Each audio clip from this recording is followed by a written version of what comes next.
Hi, welcome to my next video. This time I wanted to show you something a little bit different because I have a little bit more time to spare on experimenting right now. I wanted to try the watercolor pencils I bought recently.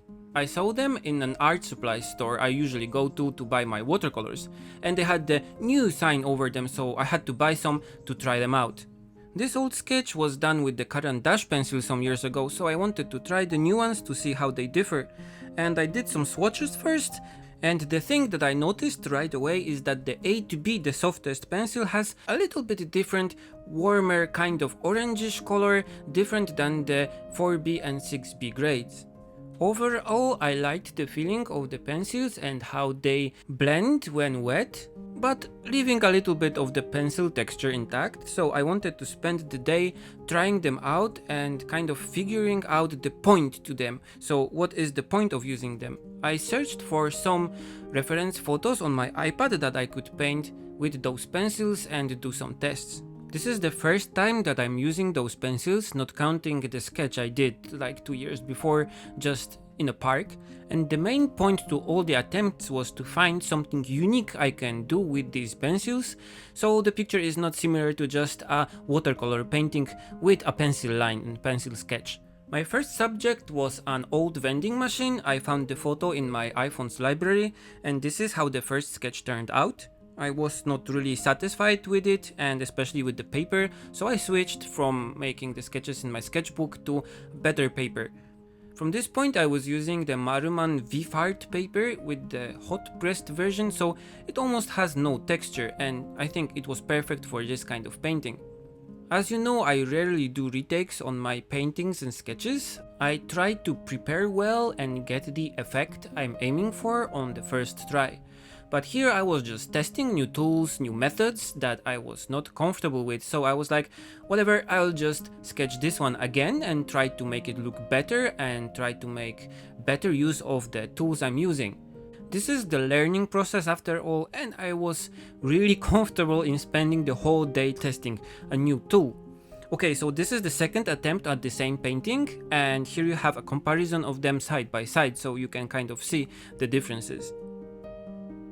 My next topic was an old gate, a really Japanese style retro looking gate, probably to a big mansion with a big garden.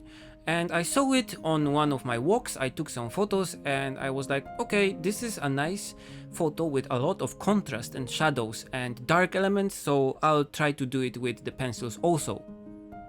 I used the pencil in such way that I first sketched something and colored it in with the pencils, and then I wet it with my regular watercolor brushes. But in this sketch I also tried to use the brush that already has a bit of the graphite on it, and also using the pencils on pre-wetted paper. And this is how the sketch turned out. The Maruman VIFART paper comes in blocks like this, which are glued on all four sides, so you have to use a knife to kind of cut them out of the block, but it's nice for light watercolor painting like this. As you can see, I did a second attempt on the gate painting also, trying to get the contrast stronger and making a better use of the pencils, leaving the pencil textures here and there, and also using the pencils on wet paper technique more for the trees in the back. This is how the sketch turned out. I think it's better than the first version, but you can compare by yourself. After painting it 2 times I was tired of the gate, so I chose another subject. This is based on a photo I took on the beach near Enoshima. I think this is a storage and workplace for fishermen. With this picture I tried to use the pencil in more controlled way, because the subject is kind of linear and has these nice straight lines and some nice dark shadows. I tried to use the pencil in only the direction the thing itself is kind of angled, so my pencil strokes follow the shape of the object. I also tried to keep more contrast between the light and the shadows, and used only brush with some graphite on it for the sea in the back. Overall, I really liked the experiment. I liked less the results. I still don't think I have the point of the pencils down and a reason of using them instead of, for example, watercolors. I think those pencils would be great for using outside for sketching, together with a water brush as I did with the last sketch, but this is the main reason I can think of right now. Probably I'll have to do more testing. Okay, this is the end of this video, I hope you liked it. As always, feel free to share, comment and subscribe, and you can also support me on Patreon. See you in the next one, bye!